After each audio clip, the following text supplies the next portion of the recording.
Hungarian America వ్యాపారవేత్త George సోరోస్కు Congress అధినేత్రి Sonia గాంధీతో సంబంధాలు ఉన్నాయని బీజేపీ ఆరోపించింది. జార్జ్ సోరోస్కు చెందిన forum of democratic leaders in Asia Pacific foundation ద్వారా నిధులు సమకూర్చే సంస్థలతో సోనియా గాంధీకి సంబంధాలు ఉన్నాయని ఆరోపించింది. కశ్మీర్ను స్వతంత్ర రాజ్యంగా ప్రకటించాలనే అజెండాను ఈ ఫౌండేషన్ సమర్థిస్తోందని వెల్లడించింది. భారతదేశంలో అంతర్గత సంక్షోభానికి విదేశీ సంస్థలు ప్రయత్నిస్తున్నాయని చెప్పటానికి ఇదో ఉదాహరణ అంటూ బీజేపీ ఎక్స్ వేదికగా ఆరోపించింది. సోనియా గాంధీపై వచ్చిన ఈ ఆరోపణలపై పార్లమెంట్లోనూ తీవ్ర దుమారం చెలరేగింది. బీజేపీ ఆరోపణలు నిరాధారమని పేర్కొంటూ కాంగ్రెస్ ఎంపీలు కౌంటర్ ఇచ్చారు. ఇదే అంశానికి సంబంధించిన విశ్లేషణ మా చీఫ్ ఎడిటర్ రమేష్ కందుల గారు అందిస్తారు. సార్ నమస్తే. నమస్తే. సోనియా గాంధీ మీద చాలా ఆరోపణలు చేస్తూ ఉన్నారు విదేశీ వాళ్ళతో. George Soros. అవును, చాలా మందికి తెలియదు ఆ పేరు. కొంతకాలంగా బీజేపీ ఏమంటుందంటే భారతదేశాన్ని అస్థిరపరచడానికి విదేశీ శక్తులు కుట్ర చేస్తున్నాయి. కొంతమంది విదేశీ వ్యాపారవేత్తలు నరేంద్ర మోదీ ప్రభుత్వం మీద టార్గెట్ చేశారు. ఇందుకు కాంగ్రెస్ పార్టీని ఒక ఆయుధంగా ఉపయోగించుకుంటున్నారు. కాంగ్రెస్ పార్టీ కూడా సహకరిస్తోంది అనేది మెయిన్గా వాడు చెప్పింది. ఇందుకోసం తాజాగా ఒక ఆరోపణ ఏంటంటే దీని అంతటికి మళ్ళీ అదానీ వ్యవహారం ఉంది వెనక. చెప్తాను అది ఆ నేపథ్యం ఏంటనేది. సోనియా గాంధీ ఒక సంస్థకి ఉపాధ్యక్షురాలుగా ఉంది. దీని పేరు forum of democratic leaders in the Asia Pacific, FDLAP అంటారు. దీనికి ఆవిడ వైస్ ప్రెసిడెంట్. ఇంకా వేరే వేరే దేశాల వాళ్ళు కూడా ఉన్నారు. ఈ సంస్థకి జార్జ్ సోరోస్ ఫౌండేషన్కి సంబంధాలు ఉన్నాయి అనేది ఫస్ట్ ఆరోపణ. దాంతో ఎవరు ఈ జార్జ్ సోరోస్ అని చెప్తాను నేను, ఎందుకు ఆయనకు అంత ప్రాధాన్యం అనేది. దీంతోపాటు సోనియా గాంధీ ఆల్రెడీ రాజీవ్ గాంధీ ఫౌండేషన్కి అధ్యక్షురాలుగా ఉంది ఎప్పటి నుంచో. ఆ సంస్థకు కూడా చాలా పెద్ద ఎత్తున బయట దేశాల నుంచి నిధులు వస్తున్నాయి అనేది ఆరోపణ. అయితే ఈ నిధులన్నీ కూడా పొలిటికల్గా భారతదేశాన్ని ఇన్ఫ్లుయెన్స్ చేయడానికి ఇస్తున్నారు అనేది బీజేపీ వాళ్ళ ఆరోపణ. ఎవరు ఈ జార్జ్ సోరోస్? వీళ్ళు ఏమంటున్నారంటే స్టాక్ మార్కెట్ ఇన్వెస్టర్ బేసికల్లీ ఈయన, అట్లాగే బిలియనీర్. ఈయన అమెరికాతో సహా చాలా దేశాల్లో ప్రపంచవ్యాప్తంగా అక్కడ ఉన్నటువంటి రాజకీయ వ్యవస్థల్ని ప్రభావితం చేయాలని ప్రయత్నిస్తూ ఉంటాడు అని ఆరోపణలు ఉన్నాయి. ఎట్లా ప్రభావితం చేస్తాడంటే జార్జ్ సోరోస్ ఫౌండేషన్ అని ఒకటి ఉంది ఆయన పేరు మీద. ఆ ఫౌండేషన్ చాలా సంస్థలకు డబ్బులు ఇస్తుంది. ఆ సంస్థలు ఇంటర్న్ ఆయా దేశాల్లో ప్రభుత్వ విధానాలను ప్రభావితం చేస్తాయి. సో ఆ విధంగా ఆయన చాలా దేశాల్లో రాజకీయాలు ప్రభావితం చేస్తాడు అనేది ఆరోపణ ఎప్పటి నుంచో ఉంది. ఇప్పుడు తాజాగా ఏంటంటే ఇండియాలో నరేంద్ర మోదీ ప్రభుత్వాన్ని అధికారం నుంచి దించటానికి సోరోస్ కంకణం కట్టుకున్నాడు. ఇందుకోసం అని చెప్పి ఆయన బీజేపీకి వ్యతిరేకంగా పనిచేసేటువంటి సంస్థలకి ఇంక్లూడింగ్ కాంగ్రెస్ పార్టీ మద్దతు పలుకుతున్నాడు, సహాయం చేస్తున్నాడు. అది ప్రధానంగా ఆరోపణ. బీజేపీ నిన్న చాలా పెద్ద ఎత్తున ట్వీట్స్ చేసింది దీని మీద. సో ఇది ఒక రకంగా దేశ రాజకీయాల్లో జోక్యం చేసుకోవటం, దేశాన్ని అస్థిరపరచటం అనేది వాళ్ళ ఆరోపణ. అదానీ మీద ఈ మధ్య ఆరోపణలు వచ్చినాయి కదా అమెరికా నుంచి. దీని వెనక్కి కూడా జార్జ్ సోరోస్ ఉన్నాడు అని చెప్తున్నారు. అది ఎలాగో చెప్తాను. అది కూడా జార్జ్ సోరోస్ ఎవరు అర్థం చేసుకుంటే మిగతా విషయాలు అర్థమవుతాయి. సోరోస్ ఎవరంటే ఇంతకుముందు చెప్పినట్టు బిలియనియర్ ఇన్వెస్టర్ బేసికల్లీ. అతను చాలా డబ్బున్నవాడు, ఒరిజినల్గా హంగేరియన్. అయితే ఆయన ఇప్పుడు అమెరికాలో ఉంటాడు, అమెరికన్ సిటిజన్ కూడా. న్యూయార్క్లో ఉంటాడు. ఈయన ఏంటంటే అమెరికాలో ఒక గమ్మత్తైన విషయం ఏంటంటే భారతదేశానికి అక్కడికి తేడా, ఇక్కడ చాలా రకరకాల సిద్ధాంతాలు ఉంటాయి. ఇక్కడ సిద్ధాంతాలు ఏదైనా ఉంటే ఏదో చిన్న చిన్న సంస్థలు పెట్టుకుని ఏదో విధంగా పోరాడుతూ ఉంటారు వాళ్ళ సిద్ధాంతాలను ప్రచారం చేసుకోవడానికి. అమెరికాలో ఎట్లా ఉంటుందంటే చాలామంది బిలియనీర్స్, వ్యాపారవేత్తలు, పెద్ద పెద్ద వాళ్ళు, వాళ్ళకు కూడా కొన్ని రాజకీయ అభిప్రాయాలు ఉంటాయి. ఇట్లా ఉండాలి వ్యవస్థ, ఇట్లా ఉండాలి విధానాలు అని. అందుకోసం వాళ్ళకు ఉన్నటువంటి అపారమైన సంపాదనలో కొంత భాగాన్ని ఉపయోగిస్తారు. ఓపెన్గానే, సీక్రెట్ ఏం లేదు ఇందులో. ప్రపంచంలో అన్ని దేశాల్లో డబ్బులున్న వాళ్ళు ప్రభుత్వ విధానాలని ప్రభావితం చేయడం కోసం లాబింగ్ చేస్తారు. అది కామన్ ఎక్కడైనా. ఇది వాళ్ళ వ్యాపారానికి సంబంధించిన అంశం కాదు. ఇది ఓవరాల్గా అసలు సమాజాన్ని ఎట్లా మార్చాలి, సమాజం ఎట్లా ఉండాలి, విధానాలు ఎట్లా ఉండాలి, ఈ విషయాల్లో వాళ్ళకున్న అభిప్రాయాలని అమలు చేయాలి అంటే మీకు ఆ గవర్నమెంట్స్లో ఇన్ఫ్లుయెన్స్ ఉండాలి, వ్యవస్థల మీద కూడా ఉండాలి. కొత్త గవర్నమెంట్ పైనే కాదు, ఏదో పొలిటికల్ పార్టీస్కి సపోర్ట్ చేస్తేనే అవ్వదు అది. ఎందుకంటే వ్యవస్థలు అనేవి పర్మనెంట్గా ఉంటాయి కాబట్టి, న్యాయ వ్యవస్థ కావచ్చు, ఎగ్జిక్యూటివ్ కావచ్చు, ఇట్లాంటివన్నీ ఆ వ్యవస్థలను కూడా ప్రభావితం చేయాలి. ఎట్లా ప్రభావితం చేస్తారంటే వాళ్ళ విధానాలు, వాళ్ళ సిద్ధాంతాలని ప్రచారం చేయడం కోసం రకరకాలుగా ప్రయత్నిస్తారు. ఒకటేమో మామూలుగా ప్రచారం చేయటం ఉంటుంది లిటరేచర్ ద్వారా, లేకపోతే ఎన్జిఓల ద్వారా. ఇంకోటి ఏంటంటే ఆ వ్యవస్థల్లో ఉండేటువంటి వ్యక్తుల్ని ప్రభావితం చేస్తారు. లేకపోతే అటువంటి భావాలు ఉన్న వ్యక్తుల్ని ఆ వ్యవస్థల్లో వీళ్ళు అందులో పెడతారు ఏదో విధంగా, ప్రత్యక్షంగా కానీ పరోక్షంగా కానీ. ఈయనకి జార్జ్ సోరోస్కి ఇట్లాంటి రాజకీయ ఆలోచనలు చాలా ఉన్నాయి. ఆయన బేసికల్లీ ఏంటంటే ఏమంటారు, సైద్ధాంతిక పరంగా ప్రోగ్రెసివ్ అంటారు అక్కడ అమెరికాలో. ప్రోగ్రెసివ్ లిబరల్ అంటారు. ప్రోగ్రెసివ్ లిబరల్ అంటే భారతదేశంలో జనరల్గా ఎట్లా అర్థం చేసుకుంటారంటే అభ్యుదయవాది, ఉదారవాది, అంటే చాలా పాజిటివ్ కనోటేషన్స్ ఉంటాయి మన దగ్గర. కానీ అమెరికాలో అట్లా కాదు. ప్రోగ్రెసివ్స్ లేకపోతే లిబరల్స్ అంటే అక్కడ కొంచెం ఎక్స్ట్రీమిస్టులు అని అర్థం. రాడికల్గా ఉంటారు, ఆలోచన విధానం ఉంటుంది వాళ్ళది అని. సో ఆ రకంగా ఈయన మీద అమెరికాలో కూడా చాలా విమర్శలు ఉన్నాయి, చాలా కుట్ర సిద్ధాంతాలు ఉన్నాయి. ప్రపంచం మొత్తాన్ని వాళ్ళు గుప్పిట్లో తీసుకోవడానికి జార్జ్ సోరోస్ నాయకత్వంలో ఏదో ప్రయత్నిస్తున్నారు అనేటువంటి కొన్ని విమర్శలు ఉంటాయి, కుట్ర సిద్ధాంతాలు కూడా ఉంటాయి. అయితే ఈయన అభ్యుదయవాదం లేక రాడికల్ ఐడియాలజీ ఇది ఎంత ఎట్లా ఉంటుందంటే వ్యవస్థలను బాగా బలోపేతం చేయాలి అని అంటాడు. కానీ వ్యవస్థలను ఎక్కువ బలోపేతం చేయడం అంటే వ్యవస్థల నియంతృత్వాన్ని ప్రజల మీద పెడతారని. ఎగ్జాంపుల్ ఏంటంటే కోవిడ్ వచ్చింది ప్రపంచవ్యాప్తంగా, అన్ని దేశాల్లో చేశారు. కానీ అమెరికాలో, ఆస్ట్రేలియాలో ఇట్లాంటి దేశాల్లో కోవిడ్ సందర్భంలో చాలా కఠినమైన నిబంధనలు పెట్టారు. ఇంట్లోంచి బయటకు రావడానికి వీల్లేదు, వ్యాక్సిన్ వేసుకోకపోతే మిమ్మల్ని ప్రయాణించనివ్వరు, మిమ్మల్ని ఏమీ చేయనివ్వరు అసలు. అంటే గవర్నమెంట్కి సంబంధించి మీరు ఏ రకమైన పనులు చేసుకోలేరు మీరు వ్యాక్సిన్ వేయించుకోకపోతే, లేకపోతే మాస్క్ పెట్టుకోకపోతే ఊరుకోరు. అంటే ఇదంతా ఏంటంటే ఆ కోవిడ్ని అడ్డం పెట్టుకొని ప్రభుత్వం ప్రజలను రక్షిస్తుంది అనేటువంటి దాన్ని అడ్డం పెట్టుకొని వాళ్ళ మీద పరోక్షంగా కథనం చేయటం అనేది ఒక విమర్శ. అంటే రైట్ వింగ్ వాళ్ళు చేసే విమర్శ ఇది.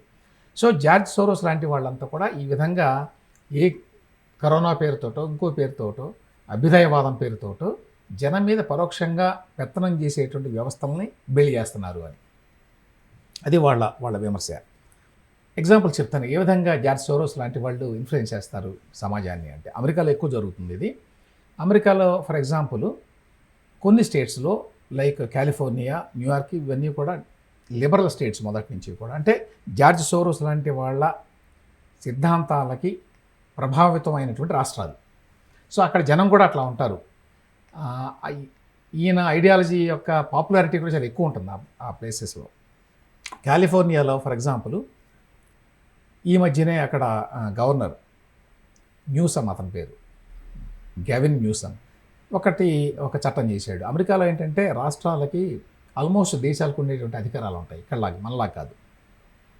చాలా చట్టాలు వాళ్ళే చేస్తారు. సో జార్జ్ సోరోస్ న్యాచురల్గా డెమోక్రటిక్ పార్టీకి సపోర్ట్ చేస్తూ ఉంటాడు, వాళ్ళ కాజెస్కి డబ్బులు ఇస్తాడు. ప్రెసిడెన్షియల్ ఎన్నికల్లో మిలియన్స్ ఆఫ్ డాలర్స్ డొనేట్ చేస్తాడు ఎవ్రీ టైం. సో ఆ విధంగా చాలా కాలం నుంచి, అప్పటి నుంచి బుష్ కాలం నుంచి కూడా డబ్బులు డొనేట్ చేస్తున్నాడు డెమోక్రటిక్ పార్టీ అభ్యర్థులకి.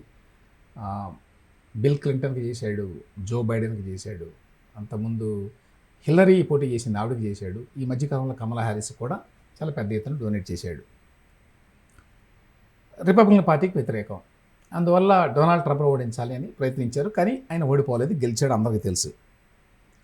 గెలిచినా కూడా సోరోస్ యొక్క ప్రభావం ఏ స్థాయిలో ఉంటుందంటే, గతంలో కూడా ఏం జరిగిందంటే వ్యవస్థలను ఎట్లా ప్రభావితం చేస్తాడు సోరోస్ అని చెప్పడానికి ఎగ్జాంపుల్ ఏంటంటే, అమెరికాలో ప్రాసిక్యూటర్లని ఎన్నుకుంటారు. మన దేశంలో అయితే నామినేట్ చేస్తారు, అపాయింట్ చేస్తారు. అక్కడ ఎన్నుకుంటారు అంటే మిగతా ఎంపీలని ఎన్నుకున్నట్టుగా ప్రజలు ఎన్నుకుంటారు ప్రాసిక్యూటర్ని. అంటే డిస్ట్రిక్ట్లో డిస్ట్రిక్ట్ అటార్నీ అంటారు, స్టేట్లోనేమో స్టేట్ అటార్నీ జనరల్ అంటారు.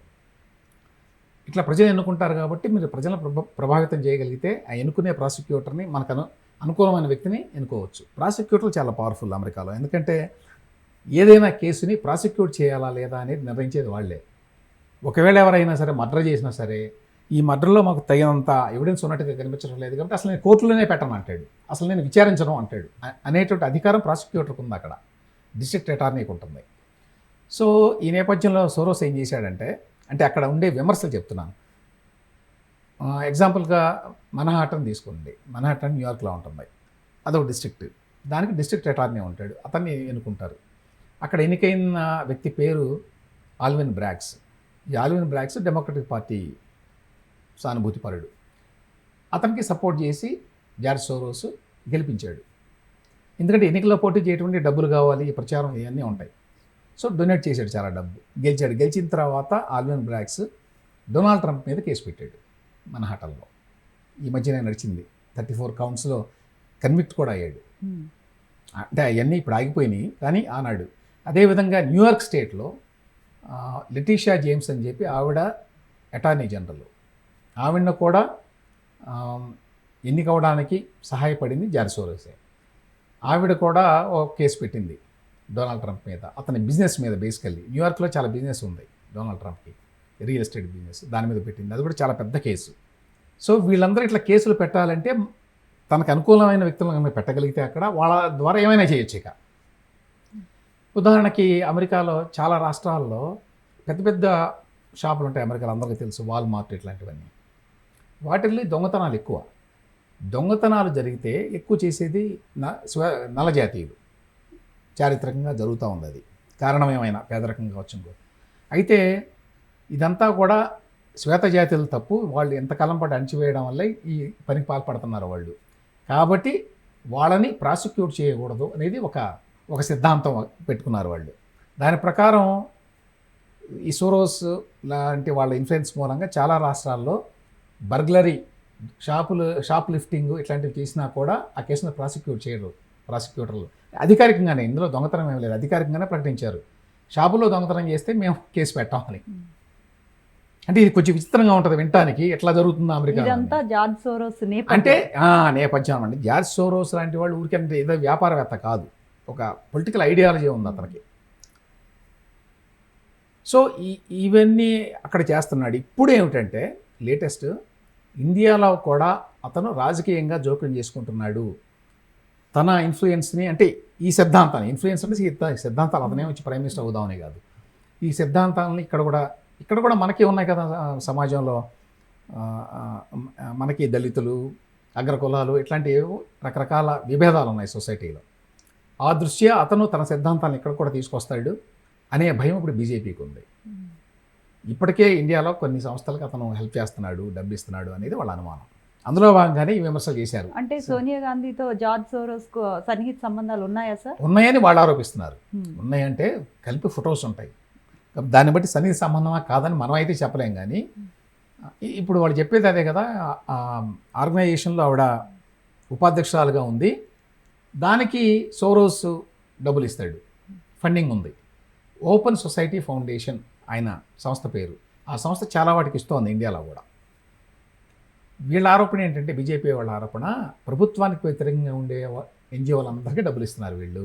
ఏదో రైతు ఉద్యమాలని ఇట్లా జరుగుతూ ఉంటాయి కదా ఇప్పుడు దేశంలో, వాటికి ఇస్తున్నారు. తద్వారా మోడీ ప్రభుత్వాన్ని డీస్టెబిలైజ్ చేయాలని ప్రయత్నిస్తున్నారు. అదేమీ సీక్రెట్ కూడా కాదు. యాక్చువల్గా జార్జ్ సోరోస్ ఆ మధ్యకాలంలో, ఈ మధ్యనే ఒక మీటింగ్లో మాట్లాడుతూ, అదానీకి మోదీకి మధ్య చాలా సన్నిహిత సంబంధాలు ఉన్నాయి. అదానీ అమెరికాలో కూడా స్టాక్ మార్కెట్లో డబ్బులు రైజ్ చేయడానికి ట్రై చేశాడు, అయితే కాలేదు. అతని మీద చాలా ఆరోపణలు వచ్చినాయి. ఆ ఆరోపణలకి మోదీ కూడా సమాధానం చెప్పాల్సిన అవసరం ఉంది. అదానీ కనుక దెబ్బతింటే మోదీ కూడా దెబ్బతింటాడు. మోదీని అధికారం నుంచి దించితే కానీ భారతదేశంలో సమాఖ్య వ్యవస్థకి న్యాయం జరగదు, వ్యవస్థలన్నీ బలోపేతం కావు అని మాట్లాడాడు క్లియర్గా. సో ఈ నేపథ్యంలో ఆయన మోడీ ప్రభుత్వానికి వ్యతిరేకం అని చెప్పడానికి సీక్రెట్ ఏం లేదు, అది ఓపెనే. అయితే అందుకోసం అతను ఉద్దేశపూర్వకంగా ప్రయత్నిస్తున్నాడు, అందుకోసం డబ్బులు పంప్ చేస్తున్నాడు ఇండియాలో, అందుకోసం కాంగ్రెస్ పార్టీకి మద్దతు పలుకుతున్నాడు అనేవి ఇప్పుడు వీళ్ళ ఆరోపణలు అన్నమాట. ఈ నేపథ్యంలో అంటున్నారు. ఇప్పుడు దీనికి అదానీకి లింక్ ఏంటంటే, అదానీ మీద మొన్న ఈ మధ్యనే న్యూయార్క్ కోర్టులో ఇండైట్మెంట్ అయింది. బీజేపీ వాళ్ళు ఏమంటున్నారంటే, ఇప్పుడు అసలు ఈ అదానీ వ్యవహారాన్ని తీసుకొచ్చింది జార్జ్ సోరోస్. ఎందుకంటే సోరోస్కి న్యూయార్క్లో, నేను ఇంతకుముందు చెప్పాను మీకు, న్యూయార్క్లో, మన్హాటన్లో ఆ ప్రాంతం అంతా కూడా ఇతని యొక్క పలుకుబడి ప్రభావం చాలా ఎక్కువ. అక్కడ ప్రాసిక్యూటర్లు, అక్కడ జస్టిస్ సిస్టంలో ఉన్న వ్యవస్థ అంతా కూడా ఇతని అదుపాజ్ఞల్లో ఉంటుంది అనేది ఒక ఆరోపణ. ఆ నేపథ్యంలోనే న్యూయార్క్ కోర్టులో ఇండైట్మెంట్ పెట్టారు. అదానీని లొంగ తీసుకోవడం ద్వారా, లేక అదానీని మీద కేసు పెట్టడం ద్వారా మోదీ ప్రతిష్టను కూడా దెబ్బతీయొచ్చు.